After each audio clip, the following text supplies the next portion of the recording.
لبيك اللهم لبيك لبيك لا شريك لك لبيك إن الحمد والنعمة لك والملك لا شريك.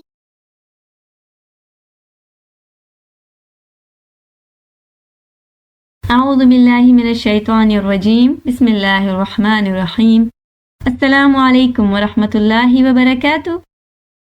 نور القرآن میں آپ سب بچوں کو ویلکم، کڈس سورہ قرآن میں آپ سب بچوں کو ویلکم۔ کیسے ہیں آپ سب؟ ماشاءاللہ 2/3 قرآن مکمل ہو گیا آپ کا، 20 پارے ماشاءاللہ مکمل ہو گئے۔ الحمدللہ بنعمتہ تتم الصالحات۔ کچھ مشکل لگا آپ کو؟ پہلے تو قرآن بہت مشکل لگتا ہوگا نا، اب کیسا لگتا ہے؟ اب قرآن سے دوستی ہو گئی ہے نا؟ ایسا ہی ہے نا؟ ماشاءاللہ اب تو آپ انجوائے بھی کرتے ہیں قرآن میں، کتنے قصے کہانیاں پڑھتے ہیں، اچھی اچھی باتیں، آداب۔ اب قرآن پڑھنے میں مزہ بھی آتا ہے۔ الحمدللہ انشاءاللہ اسی طرح پتہ بھی نہیں چلے گا اور ایک دن ہم 30واں پارہ پڑھ رہے ہوں گے۔ سوچ کر خوشی ہوتی ہے نا، خوشی بھی ہوتی ہے، کچھ اداسی بھی ہوتی ہے۔ ماشاءاللہ اللہ تعالی ہمیں قرآن سے دوستی کرنے والا بنا دے، آمین۔ چلیں انشاءاللہ شروع کرتے ہیں آج کا پارہ نمبر 21۔ دعا پڑھیں، سب بچے پڑھیں گے انشاءاللہ۔ اعوذ باللہ من الشیطان الرجیم، بسم اللہ الرحمن الرحیم۔ رب اشرح لی صدری ویسر لی امری واحلل عقدۃ من لسانی یفقہوا قولی۔ اے میرے رب کھول دے میرا سینہ اور آسان بنا دے میرے لیے میرا کام، اور کھول دے گرا میری زبان کی تاکہ وہ سمجھے میری بات۔ ربی زدنی علما، اے میرے رب میرے علم میں اضافہ فرما۔ اللہم فقہنی فی الدین، اے میرے اللہ مجھے دین کی سمجھ بوجھ عطا فرما، آمین یا رب العالمین۔ پارہ نمبر 21 اور پارہ نمبر 21 میں سورہ عنکبوت جو پچھلے پارے میں شروع ہوئی تھی وہ یہاں پر مکمل ہوگی۔ پھر سورہ روم ہے، پھر سورہ لقمان، سورہ السجدہ اور سورہ الاحزاب۔ ماشاءاللہ ہم اس پارے میں 5 سورہ پڑھنے جا رہے ہیں۔ شروع کرتے ہیں سورہ عنکبوت سے۔ سورہ عنکبوت میں آیت 45 میں اللہ تعالی ہمیں بتاتے ہیں کہ ان الصلاۃ تنہی عن الفحشاء والمنکر۔ اللہ تعالیٰ کہتے ہیں کہ نماز بے حیائی اور بری باتوں سے روکتی ہے۔ کیا روکتی ہے نماز ہمیں بے حیائی سے؟ ذرا سوچیں۔ اللہ تعالیٰ فرماتے ہیں کہ نماز قائم کرو، نماز مومن کی پہچان ہے۔ اگر کوئی آپ کو نمازی نظر آئے لیکن پھر بھی برائی کر رہا ہو یا بے حیائی کر رہا ہو تو اس کا کیا مطلب ہے؟ اس کا مطلب ہے نماز تو پڑھ رہا ہے لیکن صحیح سے قائم نہیں کر رہا۔ یعنی نماز میں طہارت ہے، وضو ہے، پاکیزگی ہے، تو جو برائی کرتے ہیں، جو بے حیا ہوتے ہیں، ان کے تو کپڑے بھی پاک نہیں ہوتے۔ نماز ٹھیک سے قائم کیسے کریں گے؟ جب وہ وضو کا، طہارت کا ہی خیال نہیں کریں گے تو نماز ٹھیک سے کیسے ہوگی؟ اور وضو کے بغیر تو نماز ہوتی ہی نہیں ہے۔ تو نماز بے حیائی سے اور برائی سے روکتی ہے۔ کس کو؟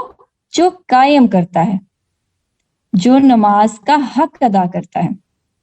اور جو نماز پڑھ کر بھی بے حیا ہیں وہ اگر نماز نہ پڑھتے تو اس سے بھی زیادہ بے حیا ہوتے ہیں۔ اگر ہمیں کوئی ایسا نظر آتا ہے جو نماز پڑھتا ہے پھر بھی برائیاں کرتا ہے، پھر بھی بے حیا ہے، تو اگر وہ نماز نہ پڑھتا نا تو وہ اس سے بھی زیادہ بے حیا ہوتا۔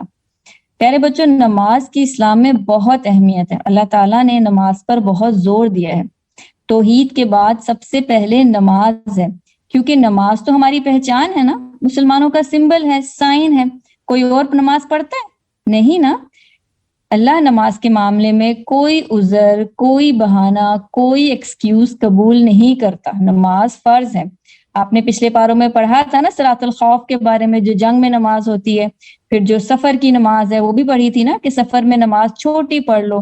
اسی طرح اگر وضو کے لیے پانی نہیں ہے تو تیمم کر لو، لیکن نماز پڑھو ضرور، نماز چھوڑی نہیں ہے۔ اللہ تعالیٰ نے آسان کر دی نماز، اور ہر صورت میں اللہ تعالیٰ نے ہر طرح کی آسانی کر دی ہے۔ یہاں تک کہ بیماروں کے لیے بھی ہے کہ کھڑے ہو کر نہیں تو بیٹھ کر پڑھو، بیٹھ کر نہیں تو لیٹ کر پڑھو۔ یعنی ہر حال میں نماز پڑھنی ہے۔ اور کیسی نماز؟ نمازوں کو قائم کرنا ہے، خشوع والی نماز۔ نماز سے پہلے تیار ہوا کریں، اچھے کپڑے پہن کر نماز پڑھا کریں، کپڑوں کو خوشبو لگائیں، خوشی خوشی نماز پڑھیں، کپڑوں سے کوئی بو نہ آ رہی ہو، کوئی کھانے کی بو، پسینے کی بو نہیں، گندے کپڑے پہن کر نماز نہ پڑھیں۔ نماز سے پہلے آپ تیار ہو، تیاری کر کے نماز پڑھیں، پھر دیکھیے گا نماز کا اثر ہوگا۔ جس طرح ہم کوئی دوائی کھاتے ہیں یا کوئی میڈیسنز ہیں، وہ ہم جب کھاتے ہیں تو بیماری کب دور ہوتی ہے؟ جب اس دوا کو ہم ڈاکٹر کی ہدایت کے مطابق، ڈاکٹر کی انسٹرکشنز کے مطابق کھاتے ہیں، یعنی جس طرح سے ڈاکٹر نے کہا ہے نا اسی طرح دوا کھائیں، اور جو اس نے پریکاشنز یا پرہیز بتائے ہیں وہ اسی طرح پرہیز کیے جائیں تو بیماری ختم ہوتی ہے نا، تب دوا کا فائدہ ہوتا ہے۔ اسی طرح نماز بے حیائی سے، برائی سے کب روکتی ہے؟ جب اللہ کے بتائے ہوئے طریقوں پر نماز قائم کی جائے، یعنی نماز پڑھنے والا پاک صاف ہو، کپڑے اس کے پاک صاف ہوں، نماز سے پہلے تیار ہو، اچھے سے وضو کرے، پھر وقت پر نماز پڑھے، پھر سجدہ رکوع وغیرہ اطمینان سے آرام سے کرے، جلدی جلدی نماز نہ پڑھے بلکہ تسلی سے نماز پڑھے، اور نماز کے تمام سٹیپس کو، تمام نماز کے آداب کا خیال رکھے، نماز میں اللہ کو یاد کرے، تب جا کر نماز کا اثر ہمیں اپنی زندگی میں نظر آئے گا۔ اور اثر کیا ہوگا؟ جو صحیح نماز پڑھتا ہے نا اس کا برائیوں میں دل نہیں لگتا، وہ بے حیائی سے، بے شرمی سے خود بخود انسان دور ہو جاتا ہے، اللہ تعالیٰ اس کے دل میں برائیوں کے لیے نفرت پیدا کر دیتا ہے، اور پھر انسان کو نیکیاں کرنا اچھا لگتا ہے۔ اور جو شخص نماز قائم نہیں کرتا، یعنی نماز تو پڑھتا ہے لیکن قائم نہیں کرتا، وقت پر نہیں پڑھے گا، ٹھیک سے وضو نہیں کرے گا، یا ڈیلے کر کر لیٹ سستی سے پڑھے گا، یا پاک صاف نہیں رہے گا، یا سجدہ رکوع تیز تیز کرے گا، تو ایسے شخص کو نماز کا فائدہ نہیں ہوتا۔ ایسے لوگوں کو نماز بے حیائی سے، برائیوں سے نہیں روکتی۔ پیارے بچوں، ہم نے نماز کا حق ادا کرنا ہے۔ ابھی آپ بہت چھوٹے ہیں، ابھی سے آپ نے اچھی نماز کی عادت ڈالنی ہے۔ پورے اہتمام کے ساتھ، تیاری کے ساتھ نماز قائم کیا کریں تاکہ ہماری نمازوں سے ہمیں فائدہ ہو، ہماری نمازیں ہمیں برائیوں سے روکیں، ہماری نمازیں ہمیں بے حیائی سے روکیں۔ کریں گے نا آپ؟ اب آج سے نماز کیسے پڑھیں گے آپ؟ اچھے طریقے سے، تیاری کے ساتھ ہم نے نماز کو قائم رکھنا ہے، اور اس بات کو آپ نے ہمیشہ یاد رکھنا ہے۔ چلیں آگے دیکھتے ہیں آیت 46 میں، یہاں پر ایک اور اصول ہے کہ اہل کتاب سے کیسے بات کریں۔ وَلَا تُجَادِلُوا أَهْلَ الْكِتَابِ إِلَّا بِالَّتِي هِيَ أَحْسَنُ۔ یہاں پر یہ اصول بھی سمجھ لیں کہ اللہ تعالیٰ ہمیں اہل کتاب سے بات کرنے کے آداب بتا رہے ہیں۔ اہل کتاب کون ہے؟ اہل کتاب جو پہلے کے دور کے مسلمان تھے، یعنی جن کے پاس تورات جو موسیٰ علیہ السلام کے پاس آئی تھی وہ اس دور کے مسلمان تھے، اور جن کو انجیل دی گئی یعنی بائبل جو عیسیٰ علیہ السلام کو دی گئی، وہ کون تھے؟ وہ پہلے کے مسلمان تھے۔ جو آج کے یہودی ہیں، آج کے عیسائی ہیں، یہ پہلے کے مسلمان تھے، وہ اہل کتاب کہلاتے ہیں کیونکہ ان کے پاس کتابیں ہیں جن کو ہم مانتے ہیں، انہیں اہل کتاب کہا جاتا ہے۔ اللہ تعالیٰ ہمیں یہاں بتا رہے ہیں کہ اہل کتاب سے کیسے بات کرنی ہے۔ یہودی تورات کو مانتے ہیں لیکن قرآن کو نہیں مانتے، یعنی قرآن کو اللہ کی کتاب نہیں مانتے۔ اسی طرح عیسائی بائبل کو تو مانتے ہیں، عیسیٰ علیہ السلام کو تو مانتے ہیں، لیکن محمد صلی اللہ علیہ وسلم کو نبی نہیں مانتے، قرآن کو اللہ کی کتاب نہیں مانتے۔ یہی یہودی اور یہی عیسائی اپنے دور کے مسلمان تھے، اور جب قرآن آیا تو قرآن آنے کے بعد ان میں سے جن لوگوں نے قرآن پر ایمان لے آئے وہ مسلمان ہو گئے، اور جو قرآن کو نہیں جنہوں نے مانا وہ عیسائی یا یہودی بن گئے۔ یہاں اللہ تعالیٰ کہتا ہے کہ یہودی اور عیسائی سے جب کوئی ڈسکشن ہو تو غصے سے بات نہ کرو، یعنی سخت لہجے سے بات نہ کرو، انہیں احسن طریقے سے، حکمت کے ساتھ، عقل کے ساتھ اسلام کی بات بتاؤ تاکہ انہیں اسلام اچھا لگے، انہیں اسلام پسند آئے، اور انہیں وہ بات بتاؤ جو تمہارے مذہب میں اور ان کے مذہب میں ایک جیسی ہے۔ جیسے موسیٰ علیہ السلام پر ہم بھی ایمان لاتے ہیں، عیسیٰ علیہ السلام کو ہم بھی پیغمبر مانتے ہیں، یعنی انہیں ہم یہ بتائیں کہ انجیل، بائبل، تورات اللہ نے بھیجی ہے، یہ مسلمان بھی مانتے ہیں، مسلمانوں کی کتابوں میں بائبل کا، تورات کا ذکر ہے، موسیٰ علیہ السلام، عیسیٰ علیہ السلام کا ذکر ہے۔ انہیں اچھے طریقے سے بتاؤ کہ وہ ہمارے بھی نبی ہیں، اور انہیں بتاؤ کہ اللہ بتاتا ہے کہ وہ جو کتابیں ہیں انجیل اور تورات، یہ کتابیں بھی اللہ نے اتاری ہیں، اسی طرح قرآن بھی اللہ نے اتارا ہے۔ یعقوب علیہ السلام، عیسیٰ علیہ السلام کو اللہ نے نبی بنا کر بھیجا ہے، اسی طرح اللہ نے محمد صلی اللہ علیہ وسلم کو بھی اللہ نے نبی بنا کر بھیجا ہے۔ یعنی اللہ کہتا ہے کہ جو اہل کتاب ہیں اور مسلمانوں میں جو باتیں سیم ہیں، جو ایک جیسی ہیں، پہلے ان پر بات کرو، جس سے جیسے وہ بھی اللہ پر ایمان رکھتے ہیں، مسلمان بھی اللہ پر ایمان رکھتے ہیں، یہودی عیسائی بھی فرشتوں پر ایمان رکھتے ہیں، مسلمان بھی ایمان رکھتے ہیں، نبیوں پر ان کا بھی ایمان ہے، ہمارا بھی ایمان ہے، آخرت پر ان کا بھی ایمان ہے، ہمارا بھی ایمان ہے۔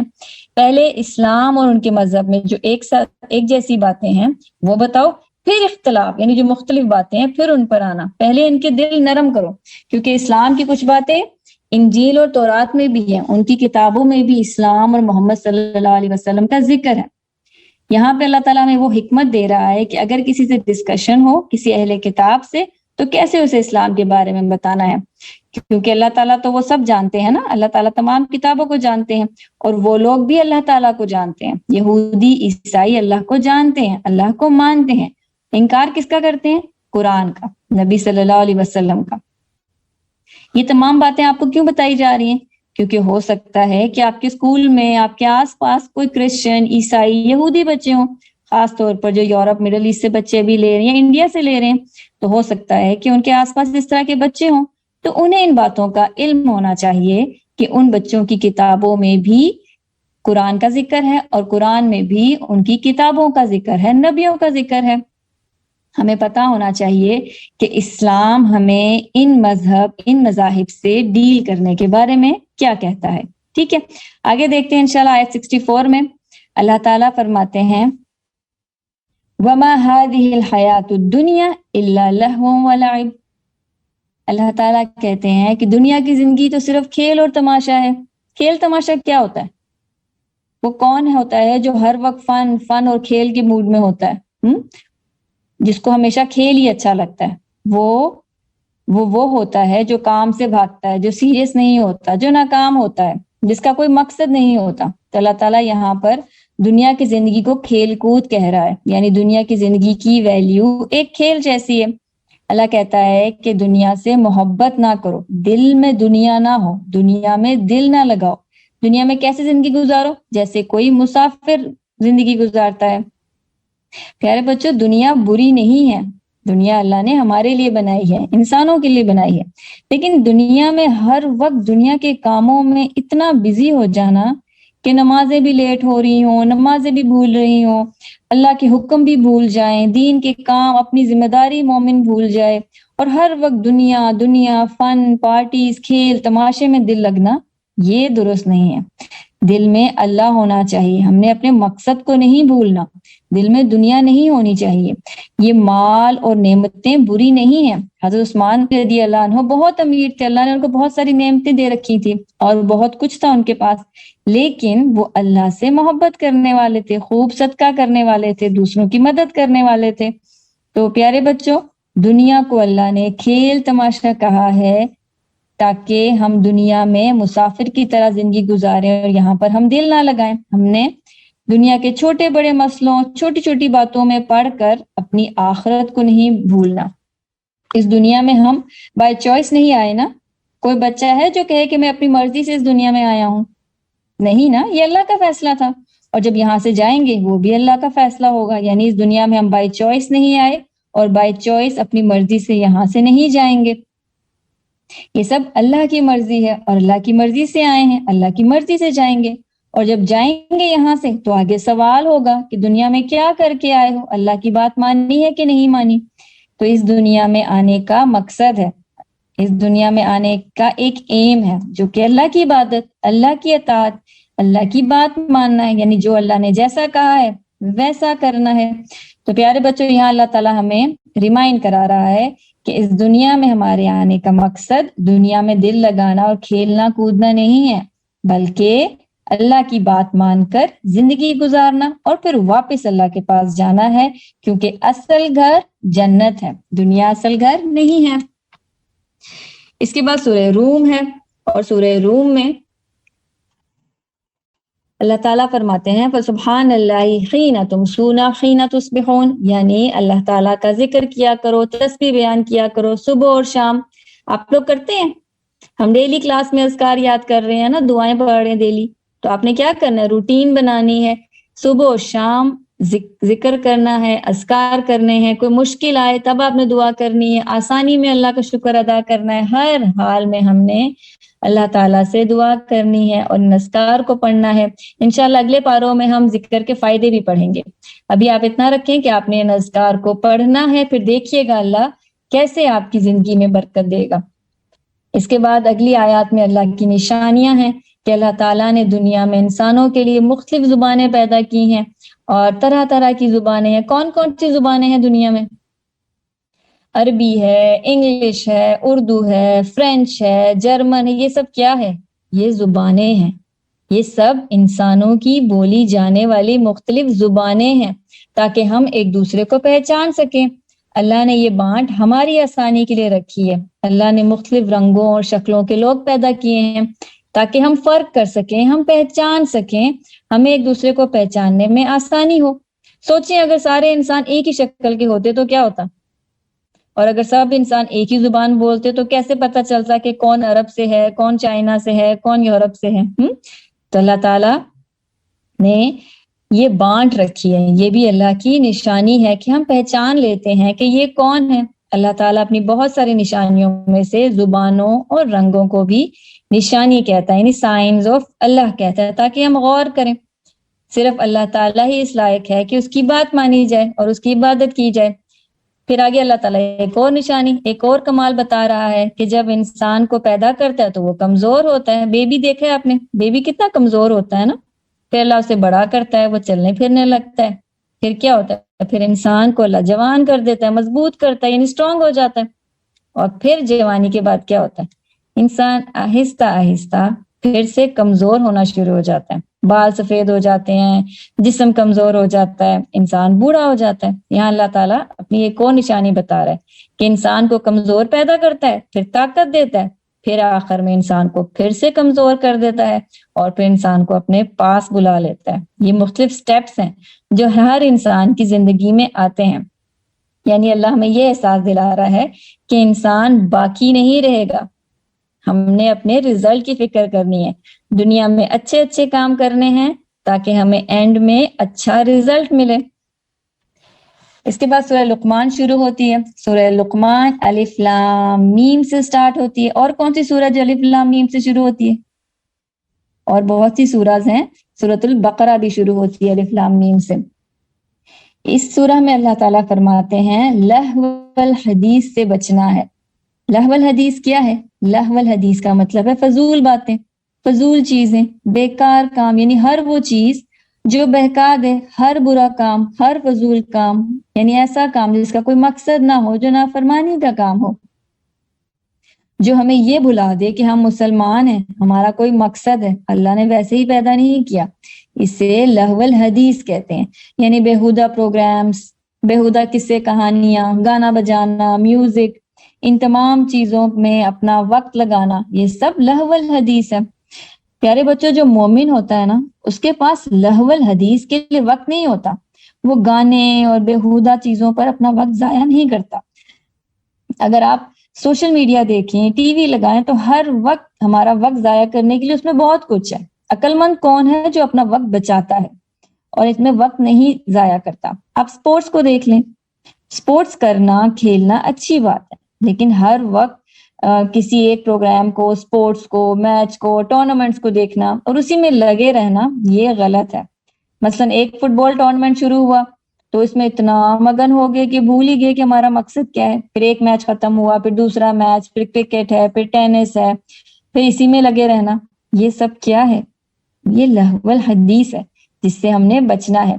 پیارے بچوں، شیطان چاہتا ہے کہ مسلمان لہو الحدیث میں لگا رہے تاکہ اللہ کے راستے سے دور ہو جائے، مقصد کو بھول جائے. گانا، میوزک، یہ بھی لہو الحدیث ہے جو انسان کو فوکس نہیں ہونے دیتے، انسان کو غافل کر دیتے ہیں. آپ کو پتہ ہے میوزک کیا کرتا ہے؟ میوزک ہمارے ایموشنز کو، ہمارے جذبات کو چھیڑتا ہے، ابھارتا ہے، یعنی ہمارے اندر بے چینی پیدا کرتا ہے، ہمارے ذہن کو کنٹرول کرتا ہے، دل کو کنٹرول کرتا ہے، تاکہ مسلمان غافل ہو جائے، وہ اللہ کو حکموں کو نہ مانے. اور یہ تمام چیزیں کیا کرتی ہیں؟ یہ ہمیں کمزور کر دیتی ہیں، ہم سے برائیاں کراتی ہیں اور ہمیں نیکیوں سے دور کرتی ہیں. پیارے بچوں، ہم نے لہو الحدیث سے بچنا ہے، میوزک سے بچنا ہے، ہر وقت سپورٹس اور میچز دیکھنے میں وقت ضائع نہیں کرنا. مسلمان کو اپنے مقصد پر فوکس ہونا چاہیے. اور مقصد کیا ہے ہمارا مقصد کیا ہے؟ دنیا میں اللہ کی بات مان کر زندگی گزارنا. اللہ نے بہترین امت بنایا ہے نا، ہم نے اپنی ذمہ داری کو پورا کرنا ہے. چلیں آپ کے لیے ایک ایکٹیویٹی ہے کہ آپ نے کیا کرنا ہے، آپ نے ایک لسٹ بنانی ہے کہ لہو الحدیث کے کون کون سے کام ہیں جو آپ نے نہیں کرنے. آپ سب بچے ماشاءاللہ بہت ذہین ہیں، ہو سکتا ہے آپ وہ کام پوائنٹ آؤٹ کریں جو کسی کے ذہن میں بھی نہ ہو. تو آپ سب نے کیا کرنا ہے، آپ نے لہو الحدیث کے کاموں کی لسٹ بنانی ہے، یعنی بیکار بے فائدہ کاموں کی لسٹ بنانی ہے. اور پھر کلاس میں انشاءاللہ ہم آپ سے پوچھیں گے، آپ شیئر کیجئے گا کہ وہ کون کون سے کام ہیں جو لہو الحدیث ہیں، جو بیکار فضول کام جس میں وقت ضائع ہوتا ہے. اور پھر ہم نے اس میں پھر انشاءاللہ اپنے لیے یہ عمل کا پوائنٹ نوٹ کرنا ہے کہ ہم نے ان کاموں سے بچنا ہے. ٹھیک ہے کہ کن کن کاموں میں ہم نے وقت ضائع نہیں کرنا. اس کے بعد لقمان کا ذکر. لقمان کون تھے؟ لقمان نبی نہیں تھے، یہ اللہ کے نیک بندے تھے. ان کا ذکر قرآن میں اسی لیے آیا کیونکہ اللہ نے انہیں حکمت دی تھی اور وہ اللہ کا شکر ادا کرتے تھے. اللہ نے عقل اور فہم دی تھی اور وہ اللہ کا شکر ادا کرتے تھے. اللہ تعالیٰ کہتے ہیں کہ ہم نے لقمان کو حکمت دی تاکہ وہ شکر کرے. یعنی اللہ تعالیٰ کچھ دیتا ہے تو کیوں دیتا ہے؟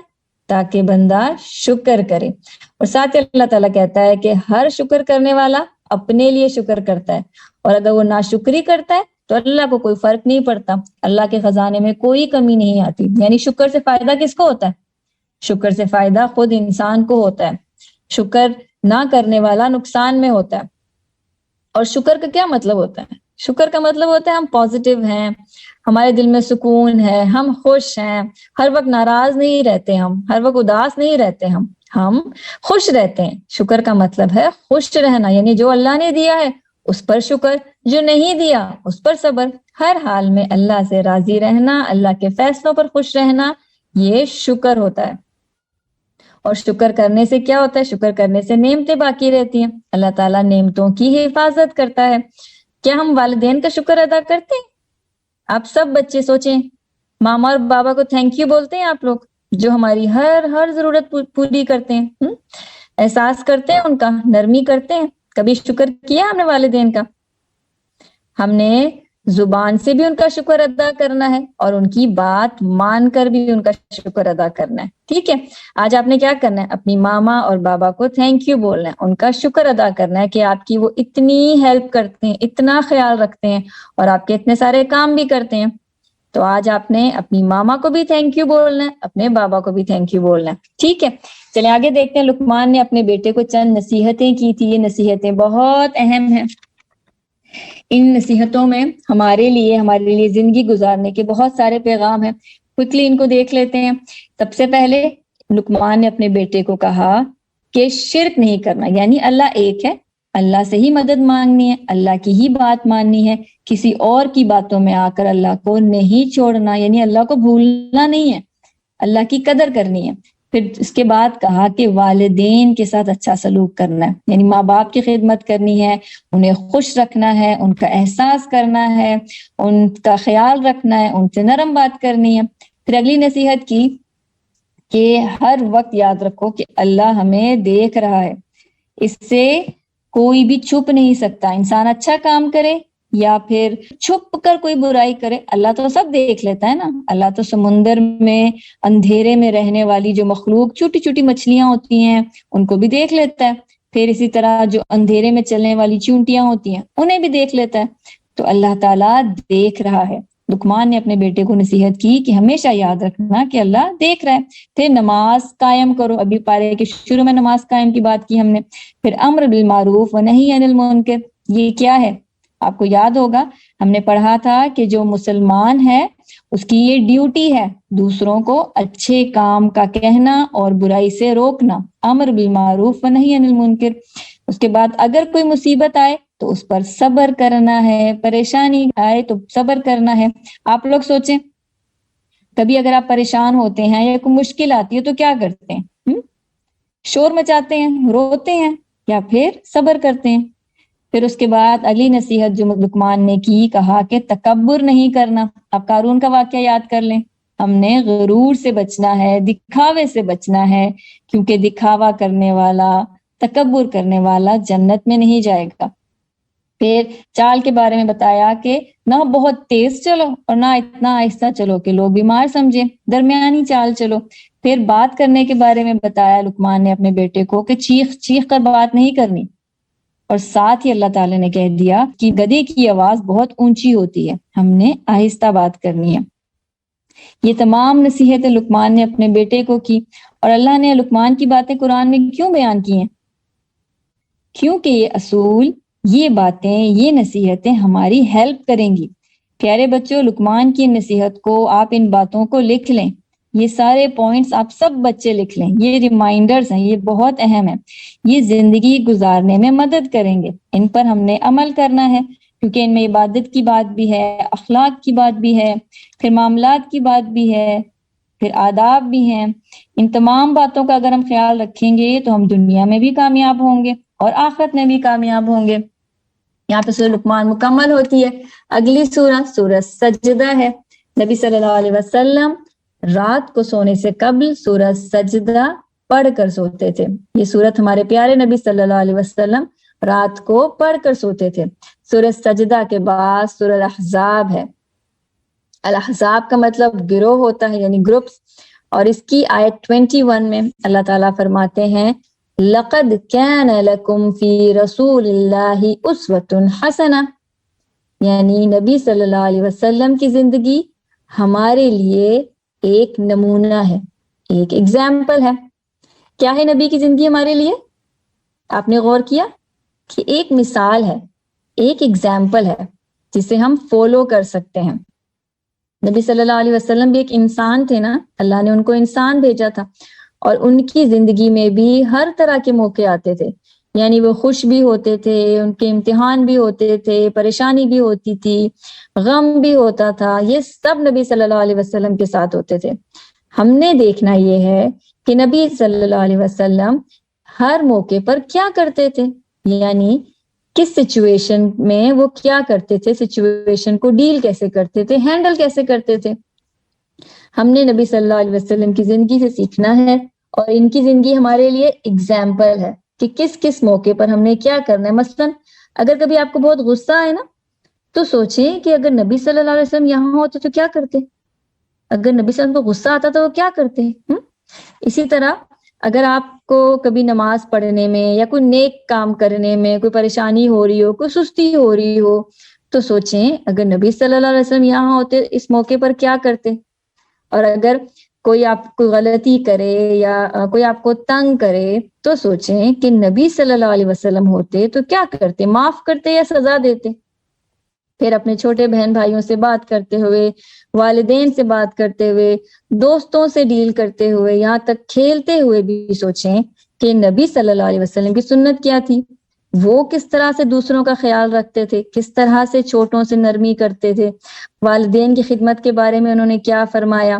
اور پھر ہم نے وہ کرنا ہے جیسا نبی صلی اللہ علیہ وسلم نے کیا۔